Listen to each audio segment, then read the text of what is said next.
నమస్కారం. శ్రీ రాధా గోవింద లీలలు ఛానల్కి స్వాగతం. పూరిలోని శ్రీ జగన్నాథ ఆలయం వెనుక ఒక అద్భుతమైన దివ్యకథ ఉంది. మాళవదేశ రాజు ఇంద్రద్యుమ్నుడు నీలమాధవుని దర్శనం కోసం ఎన్నో ప్రయత్నాలు చేశాడు. చివరకు శ్రీ మహావిష్ణువు స్వప్నంలో దర్శనం ఇచ్చి సముద్ర తీరానికి వచ్చే దివ్యదారువుతో తన విగ్రహాలను తయారు చేయమని ఆదేశించాడు.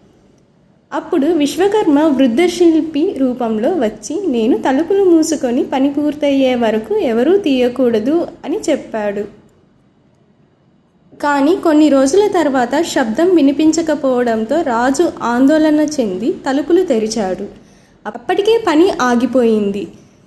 చేతులు కాళ్ళు పూర్తిగా రూపుదిద్దుకొని ఆ దివ్య విగ్రహాలనే శ్రీ జగన్నాథుడు, బలభద్రుడు, సుభద్రమ్మలుగా ప్రతిష్ఠించారు.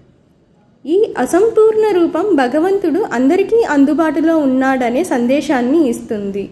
ప్రతి సంవత్సరం జరిగే రథయాత్రలో లక్షలాది భక్తులు ఈ దివ్య దర్శనాన్ని పొందుతారు. జై జగన్నాథ. మరిన్ని భక్తి కథల కోసం శ్రీ రాధా గోవింద లీలలు ఛానల్ను ఫాలో అవ్వండి.